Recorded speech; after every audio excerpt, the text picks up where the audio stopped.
नमस्कार, स्वागत है आपका ईयर शॉट पर। मैं हूं गौरव कुमार पांडे। अभी अभी ओलंपिक्स टोक्यो में ख़त्म हुए हैं और हिंदुस्तान की परफॉर्मेंस जो भी रही, जैसे भी रही, आप सब ने देखा। लेकिन इसके बाद बहुत सारे डिबेट्स हैं। क्या हिंदुस्तान की जो परफॉर्मेंस रही टोक्यो ओलंपिक्स में, उससे हमको बहुत ज़्यादा उत्साहित होना चाहिए? क्या हमको बहुत ज़्यादा खुश होना चाहिए, या फिर हम लोगों को इसको इस तरह से देखना चाहिए कि स्कोप बहुत ज़्यादा है बेटर परफॉर्म करने का, मिडिल टैली में ऊपर आने का? इन सब पर बात करने के लिए हमारे साथ इस वक्त इंडियन हॉकी टीम के फॉर्मर कैप्टन और इस वक्त हरियाणा सरकार के स्पोर्ट्स मिनिस्टर संदीप सिंह जी मौजूद हैं। संदीप जी, बहुत स्वागत है आपका। Thank you so much ji, thank you so much. अच्छा संदीप जी, इसको एक लाइट नोट पे शुरू करते हैं। आप ड्रैग फ्लिकर के तौर पर जाने जाते हैं और बहुत सारे रिकॉर्ड्स आपके नाम पे हैं। ये नेट फाड़ के गेंद बाहर निकल जाए, ये चस्का कब लगा आपको? देखिए, पहली बार जब ऐसा हुआ तो मैं बेल्जियम में था और बेल्जियम में इंडिया वर्सेस बेल्जियम मैच चल रहा था। तो मोस्टली यूरोपियंस में जब सीरीज होती हैं या उसमें जो है वो लाइव, क्योंकि अब तो हॉकी के मैच लाइव टीवी पर दिखने शुरू हो गए, उस समय लाइव इतने मैच नहीं होते थे। तो एक मैच में मैंने फ्लिक किया और नेट के बीच में से जब फाड़ के जब बाल निकली तो अंपायर ने उसको आउट घोषित कर दिया कि ये गोल पोस्ट के अंदर बॉल गई नहीं है। लेकिन दोबारा से जब मेरे को श्योर था कि बॉल अंदर से गई है, मैंने चैलेंज किया अंपायर को कि गोल है ये, तो उसने दोबारा से जो हमारी, क्योंकि हमारी टीम भी और बेल्जियम की टीम भी दोनों रिकॉर्ड करती है, तो वो जब उसने वो रिकॉर्ड को रिप्ले करके देखा वहां, उसके बाद पता चला कि ये वाकई में गोल हुआ है। तो उसके बाद फिर उसके बाद मैंने तीन बार और ये किया है। एक रिकॉर्डिंग आपको इसके स्टार स्पोर्ट्स के पास भी मिल जाएगी, क्योंकि हमारी उस समय हॉकी इंडिया लीग होती थी, तो हॉकी इंडिया लीग में भी मैंने एक मैच में नेट फाड़ा है, तो वो मैच की रिकॉर्डिंग भी आपको मिल सकती है। तो ऐसे कई मैच हैं उसके बाद मैंने जिसमें नेट फाड़ा। ठीक है। ये ड्रैग फ्लिक करना है, ये चस्का कैसे लगा? मतलब इतना स्पेसिफिक कि उसमें आपको कुछ करना है, ये कैसे हुआ? देखिए, पहले शॉर्ट कॉर्नर में जब होता था तो उस समय हिट करते थे ड्रैग फ्लिक की जगह। तो पुराने समय में सब लोग हिट का प्रथा थी, तो उसके बाद फिर शुरू हुई ड्रैग फ्लिक का। जब ये इंडिया में बलजीत सिंह ढिल्लों, जो हमारे पुराने ओलंपियन हैं, पद्मश्री हैं, उन्होंने ये काम शुरू किया। तो उससे देखते देखते देखते देखते फिर ये जब मैंने ट्राई करना सीखना, उसके ऊपर गोल करना जब शुरू किया, तो इसका मतलब काफी भारतीय हॉकी टीम को, और चाहे वो जूनियर्स हों चाहे वो सीनियर्स हों, काफी मैंने इसके ऊपर स्कोर किए। तो आज लगभग 170 गोल मैंने अभी तक अपनी कंट्री को रिप्रेजेंट करते हुए किए हैं, और 170 गोलों में मतलब कि अभी तक इंडिया का हाईएस्ट टॉप गोल स्कोरर हूँ मैं। बिल्कुल। और आप यंगेस्ट प्लेयर भी थे खेलने वाले। जी हाँ, सबसे यंग उम्र में मैं ओलंपिक्स खेला हूँ, तो ये भी एक रिकॉर्ड कह सकते हैं हुआ है। जी। मुझे एक चीज और बताइए कि 4 दशक के बाद ओलंपिक में हमारी टीम ने मेडल जीता है और महिला हॉकी टीम ने भी बहुत शानदार प्रदर्शन किया। उन्होंने भले मेडल नहीं जीता, दिल पूरे देश का जीता है। जी जी। इतना लंबा गैप आपको लगता है क्यों हुआ? देखिए, पहले ग्रास की हॉकी होती थी, फिर एस्ट्रोटर्फ की हॉकी आई, रूल्स चेंज होते हैं। और देखिए, आज जो टीम जीती है इसका परिणाम ये नहीं कि सिर्फ आज के खिलाड़ियों ने मेहनत की है, आज के कोचेस ने मेहनत की। ये काफी साल लग जाते हैं यहाँ तक पहुंचने के लिए, ग्राफ को धीरे धीरे धीरे धीरे ऊपर लेके आने के लिए।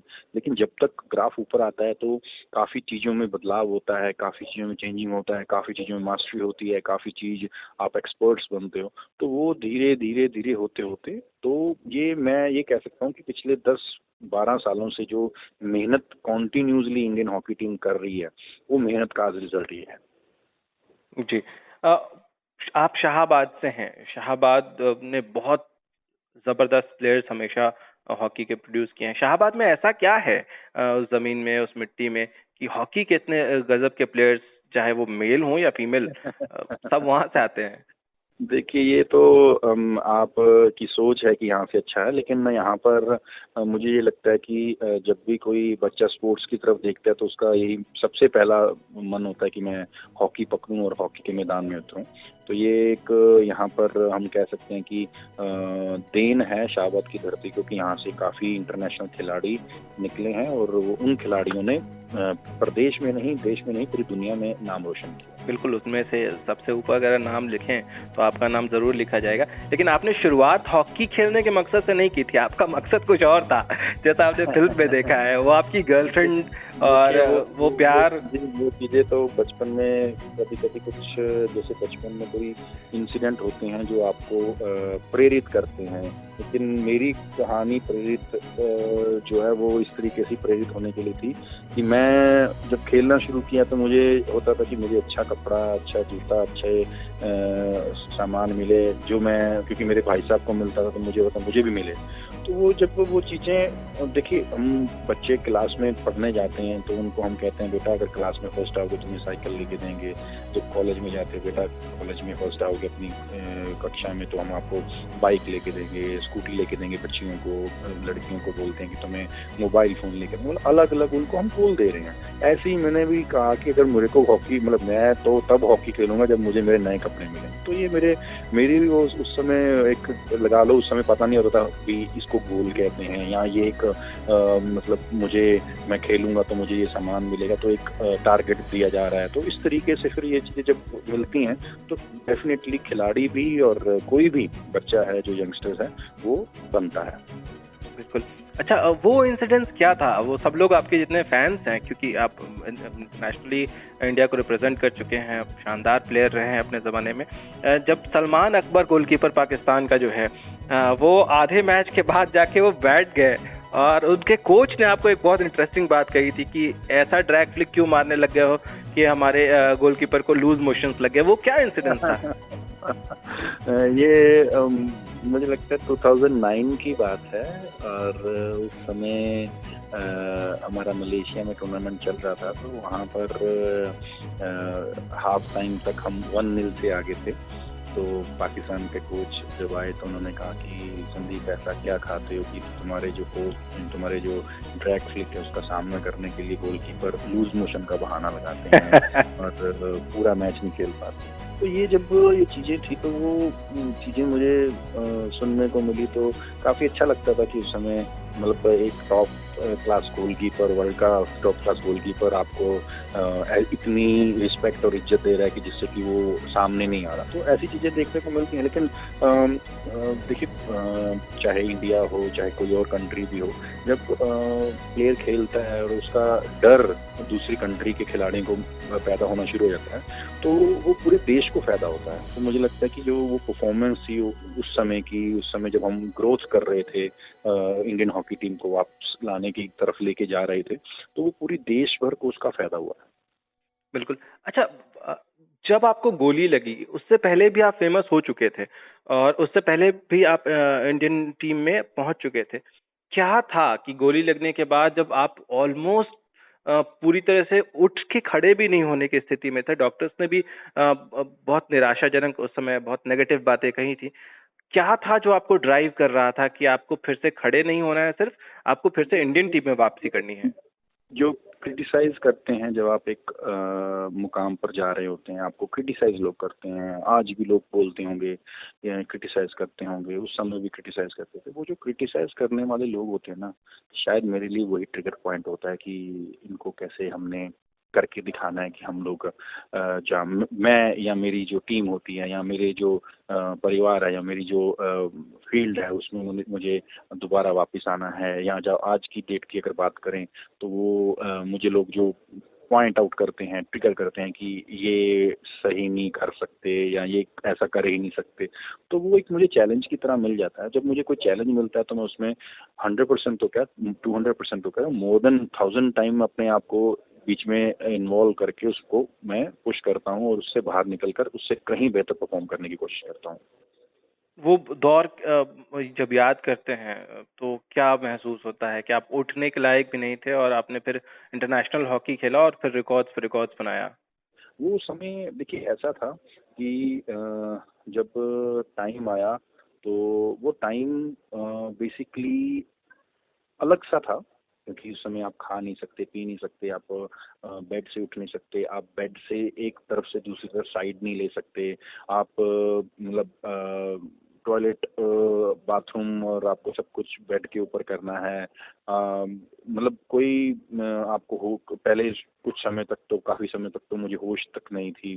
तो वो जो समय था वो काफी चीजें सिखा गया जिंदगी में, और मैं उसको पॉजिटिव वे में लेता हूँ हमेशा, क्योंकि अगर वो दिन नहीं रहे तो जो आज के दिन चल रहे हैं वो भी नहीं रहेंगे, क्योंकि दिन हमेशा बदलते रहते हैं, समय बदलता रहता है, इंसान बदलते रहते हैं। आपके गोल अगर अच्छे होंगे तो आप उसको अचीव करते रहोगे, क्योंकि अगर आप ये सोचो कि यार मैं मेरे साथ ही क्यों हुआ, मैं ही क्यों टारगेट हुआ हूँ, मेरे साथ ही क्यों ऐसा हो रहा है। जी। अगर आप जब आपको अच्छा मिलता है तब आप ऐसे नहीं कहते कि मेरे को क्यों अच्छा ही मिला, किस दूसरे वाले को क्यों अच्छा नहीं मिला, मैं ही क्यों गोल्ड मेडल लेकर आया हूँ, दूसरा वाला गोल्ड मेडल क्यों नहीं लेकर आया।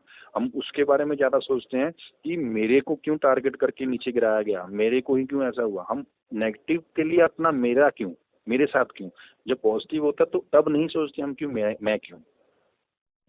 एक फ्लिकर से मिनिस्टर बनने तक का सफर आपका बहुत शानदार रहा है। अब क्या रिस्पॉन्सिबिलिटीज महसूस करते हैं, क्योंकि आप सिर्फ स्पोर्ट्स मिनिस्टर नहीं हैं, आप खुद एक प्लेयर रह चुके हैं और टॉप के प्लेयर रह चुके हैं। तो अब आपकी रिस्पॉन्सिबिलिटीज, क्या आपको लगता है कि एक नॉर्मल मिनिस्टर होता तो उसकी रिस्पॉन्सिबिलिटीज से ज्यादा आपकी रिस्पॉन्सिबिलिटीज हैं? देखिए रिस्पॉन्सिबिलिटीज जो होती हैं वो आपको देखो, पावर अगर मिलती है तो रिस्पॉन्सिबिलिटीज उससे कहीं ज्यादा मतलब बढ़ जाती हैं। आपको पावर तो मिली है, लेकिन पावर का राइट डायरेक्शन में देना, उसका परफॉर्मेंस लोगों तक पहुंचाना, वो बहुत अहम होता है और वो बहुत जरूरी होता है। तो आज अगर आप देखें हरियाणा में स्पोर्ट्स जो है वो अलग रूप में निकल के आ रही है। माननीय प्रधानमंत्री जी, चाहे हमारे चीफ मिनिस्टर साहब मनोहर लाल जी, ये जब बात करते हैं स्पोर्ट्स की तो हरियाणा को इंडिया का स्पोर्ट्स हब, और हरियाणा में स्पोर्ट्स को लेकर ओलंपिक्स में मेडल लाना, तो काफी चीजें जो हैं वो चैलेंज हो जाती हैं कि आपने कैसे टारगेट करना है, बच्चों को क्या क्या नई चीजें लेके आनी है जिससे कि आपकी ग्रास रूट के ऊपर पकड़ बने, जिससे नए आने वाले बच्चे जो हैं स्पोर्ट्स की तरफ आए। तो ये चीजें कहलाती हैं। और दूसरा क्या है कि आपके पास गिने हुए खिलाड़ी हों पूरे प्रदेश में, तो आप उसको मैनेज कर सकते हो। आपको यही नहीं पता कि आपके यहाँ कितने सौ, मतलब कई सैकड़ों खिलाड़ी खेलते हैं, और कौन सी गेम के हैं और कौन सी गेम में कितने हैं, वो अगर आपको लिस्ट दी जाए तो आप दूसरे पूरे भारत में जो दूसरे स्टेट के जो प्लेयर्स हैं उससे कई गुना ज्यादा हैं। तो आपने उनको खिलाना भी है, उनको मेडल जीतने के बाद उनको प्रोत्साहन भी करना है, उनकी खाने का, उनके इंफ्रा का, उनकी टेक्निकली ट्रेनिंग के लिए कोचिज का, हर चीज का ध्यान रखना है। तो वो बहुत चैलेंज होते हैं, लेकिन चैलेंज तभी अच्छे लगते हैं जब आप इम्प्रूवमेंट करते हैं और उसमें घुस के करते हैं। और वैसे तो आप कुर्सी पे बैठ के अपना टाइम निकालना है तो आप किसी भी जगह पर टाइम निकाल सकते हो, लेकिन अगर आपको परफॉर्मेंस देना है तो आपको काम भी करना पड़ेगा और मजा भी आएगा जब आप काम करते हो। तो उसका बिल्कुल, और आपका तो इंटरेस्ट एरिया है।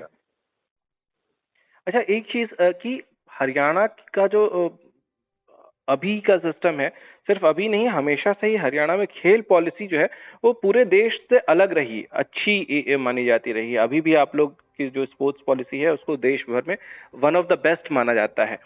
जी जी जी। इन सब के बावजूद, इसके बावजूद कि पूरे देश में हरियाणा ही सबसे ज्यादा मेडल लेके आता है, क्या आप इस बात से सेटिस्फाइड हैं as a sports minister, as a sports person, कि इतना बड़ा देश और मेडल टैली में जब हम अपने आप को देखते हैं तो बहुत नीचे, हमारे एक एक स्टेट के बराबर जो देश है वो हमसे कहीं ज्यादा मेडल लाते हैं? मुझे ये लगता है कि हमें age of India state wise identify करना चाहिए कि स्टेट में कौन कौन सी स्पोर्ट्स जो है वो बेहतर होती है, और उस स्पोर्ट्स को डेवलपमेंट करना, उस स्पोर्ट्स को बढ़ाना, उस स्पोर्ट्स के लिए इंफ्रा तैयार करना, उस स्पोर्ट्स के लिए अच्छे कोचेस देने, उस स्पोर्ट्स के लिए हमें फैसिलिटीज देनी, ये मुझे लगता है हमें करना पड़ेगा। अगर हम नॉर्थ ईस्ट की बात करें, नॉर्थ की बात करें, हम पंजाब, हरियाणा, हिमाचल, यूपी की बात करें, दिल्ली की बात करें, अगर हम वेस्ट की बात करें, महाराष्ट्र की बात करें, हर जगह पर हमें अलग अलग टाइप के खिलाड़ी मिलेंगे। फॉर एग्जाम्पल, अगर आप हैदराबाद चले जाओ तो आपको बैडमिंटन का वहाँ सबसे ज्यादा नाम मिलेगा। अगर आप नॉर्थ ईस्ट में चले जाओ तो तो आपको बॉक्सर वहाँ भी मिलेंगे, बॉक्सर हरियाणा में भी मिलेंगे। अगर आप रेसलर्स देखो तो वो हरियाणा और यूपी में ज़्यादा मिलेंगे आपको। पंजाब में चले जाओ, हरियाणा में चले जाओ तो वो वहाँ हॉकी प्लेयर्स आपको ज़्यादा मिलेंगे। एथलेटिक्स में आपको हरियाणा उभरता हुआ दिख रहा है। और अगर हम आपको बात करें कि लॉन्ग रनर्स जो है वो केरल साइड के आपको ज़्यादा मिलेंगे। तो देखिए, महाराष्ट्र की बात करें तो आपको वहाँ पर टेबल टेनिस के प्लेयर ज़्यादा मिलेंगे, मतलब अलग अलग हॉकी प्लेयर्स आपको भी मिलेंगे वहाँ। तो कई जगह पर आप कर्नाटका के अंदर आपको हॉकी प्लेयर्स ज़्यादा मिलेंगे। तो ये अलग अलग स्टेट में अलग अलग तरीके के खिलाड़ी मिलेंगे, हमें आइडेंटिफाई करना पड़ेगा और उसके ऊपर हमें वो इंफ्रा और खिलाड़ी के लिए फैसिलिटीज, कोचिज, क्योंकि without coaches, without teacher we can't study ना, हम स्टडी नहीं कर पाएंगे। अगर स्कूल में टीचर ना हो, सिर्फ बच्चे जाएं तो कैसे पढ़ पाएंगे। Coaches, infra, facilities, technically trainers, mental, आपको फिजिकल, डाइटिशियंस, बहुत सारी चीजें होती हैं उसको लेकर आने के लिए, ऊपर तक पहुंचने के लिए। लेकिन ये टाइम टू टाइम और लाइन वाइज, स्टेप वाइज आपको मिले तो आप वो दिन दूर नहीं है कि हम जो आज जिस स्थिति में आज हमने मेडल टैली में ओलंपिक्स में जहाँ फिनिश किया है, एबल ओलंपिक्स में, तो हम, मुझे लगता है कि हम ये इसको जो नंबर्स को, मेडल नंबर्स को हम बढ़ाकर और अपना स्टैंडिंग जो जहाँ हम स्टैंड करते हैं वहाँ हम ऊपर आ सकते हैं। और अपने जितने भी खिलाड़ी हैं जो हमारे स्पोर्ट्स कर रहे हैं और जो स्पोर्ट्स में जुड़ना चाहते हैं और अपना भविष्य बनाना चाहते हैं, मैं उनको बेस्ट विशेस देता हूं और अपना नाम रोशन करें, अपने माता पिता का नाम रोशन करें। जब भी फील्ड में उतरें तो ये सोच के उतरें कि उन्होंने अपने माता पिता का जो सिर है, जो गर्व से ऊपर करना है और अपने देश का तिरंगा जो है ऊपर लहराना है। संदीप जी, बहुत बहुत शुक्रिया आपका हमसे बातचीत करने के लिए। बहुत बहुत धन्यवाद आप सबका भी। आप सुन रहे थे मुझे यानी गौरव कुमार पांडे को ईयरशॉट पर। ईयरशॉट ऐप डाउनलोड करें और सुनते रहें। नमस्कार। Only on Earshot.